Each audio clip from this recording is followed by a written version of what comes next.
Before vaccines existed, before smallpox was understood, before medicine could prevent epidemics that wiped out entire civilizations, there was a man who should have been forgotten by history. A man without status, without power, without recognition in his own lifetime. An enslaved African known only as Onesimus. But behind that name was one of the most important scientific breakthroughs in human history. A discovery that would save millions of lives and change medicine forever. This is the story of Onesimus, the slave who saved the world.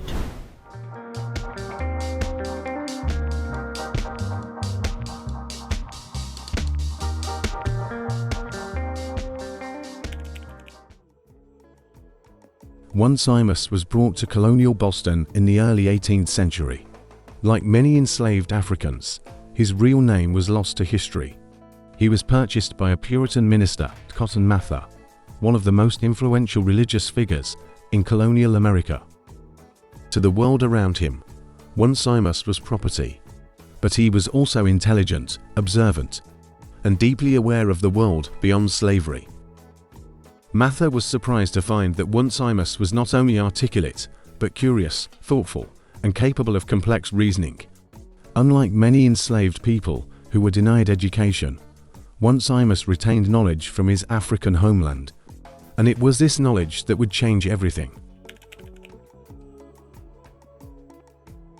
One day, Cotton Mather asked Onesimus a question that would alter the course of medical history. Had he ever had smallpox? Onesimus said yes, but then he revealed something astonishing. In Africa, he explained, there was a practice, a deliberate method of protection. People would take material from someone infected with a mild case of smallpox and introduce it into a healthy person's body. The result was often a mild infection. And after recovery, the person would never get smallpox again. They became immune. This practice was known in various African societies long before it reached Europe. It was an early form of immunization, and Onesimus described it with clarity, confidence, and lived experience. Cotton Mather listened, and for the first time, he considered that enslaved Africans might possess medical knowledge that European science had never developed.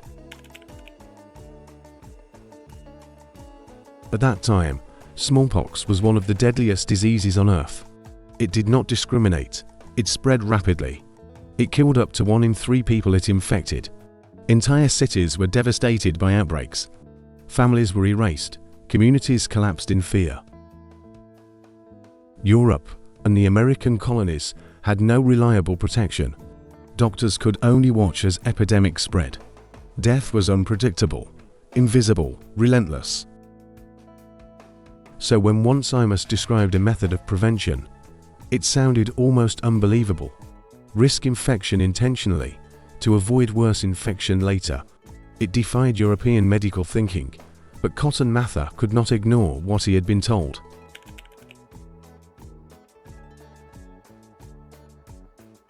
In 1721, Boston was struck by a smallpox outbreak. Panic spread across the city. Then Mather took a bold step. He shared Onesimus' knowledge with a physician, Zabdiel Boylston. Boylston decided to test it. He began inoculating people using material from smallpox sows. The results were shocking.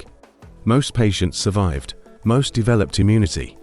Death rates were dramatically lower than untreated infection. But the experiment came at a cost. The public reacted with fear and anger. Many accused Mather and Boylston of spreading disease intentionally. Violence and hostility erupted. Even their own house was attacked. Yet the results could not be denied. Inoculation worked, and it was Onesimus' knowledge that made it possible. What Onesimus described was not unique to Boston. Historical evidence shows that African, Middle Eastern, and Asian societies had long practiced forms of variolation early inoculation techniques. Enslaved Africans carried this knowledge across the Atlantic. But in colonial America, such knowledge was often dismissed because of racism. The idea that an enslaved African could possess life-saving scientific knowledge challenged the racial hierarchy of the time, so Onesimus himself was rarely credited. His name barely recorded, his voice almost erased. But his contribution lived on. After sharing his knowledge, Onesimus fades from the historical record. We do not know how he lived his final years. We do not know how he died. We do not know if he ever gained freedom. What remains is silence. A silence that reflects the broader reality of slavery. Millions of Africans contributed knowledge, skill, and innovation to the Americas, but were rarely acknowledged as creators of that progress. Onesimus became one of history's most important invisible figures, a man whose idea helped lay the foundation for modern immunology, but whose identity was nearly erased.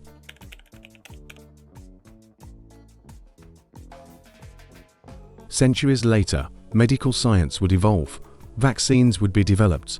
Smallpox would become the first human disease ever eradicated globally. In 1980, the World Health Organization officially declared smallpox eradicated. A disease that once killed millions was gone from Earth. And behind that victory stands a forgotten chain of knowledge. African medical traditions, enslaved African intelligence, colonial adaptation, scientific development. At the beginning of that chain stands Onesimus, a man who understood something the world did not yet know, that the body could be trained to defend itself, that survival could be taught before infection became death. Onesimus raises difficult questions about history. How many discoveries were lost because their creators were enslaved? How many ideas were ignored because they came from Africa? How many breakthroughs were credited to others simply because they were written down in European languages? His story is not only about medicine, it is about memory. About who gets remembered as a genius, and who gets labeled as property. Onesimus had no university degree, no laboratory, no official recognition. Yet his knowledge helped save millions of lives across centuries. Today, historians and medical scholars increasingly recognize Onesimus as a foundational figure in the history of immunization. His contribution represents one of the earliest documented introductions of African medical knowledge into Western science, a bridge between worlds, between traditional knowledge and modern medicine, between survival and science. He stands as a reminder that intelligence does not require freedom to exist, but freedom determines whether that intelligence is remembered. The story of Onesimus is not widely known. It does not appear in most school textbooks. It is rarely mentioned in mainstream narratives of medical history. But it should be, because every time vaccination saves a life, every time a disease is prevented before it spreads, every time humanity protects itself from invisible threats, there is a trace of that early African knowledge. A whisper from the past, carried across oceans in the mind of an enslaved man who should never have been ignored. Onesimus did not set out to change the world. He simply survived in it, and in doing so, he gave humanity one of its greatest tools for survival, the slave who saved the world.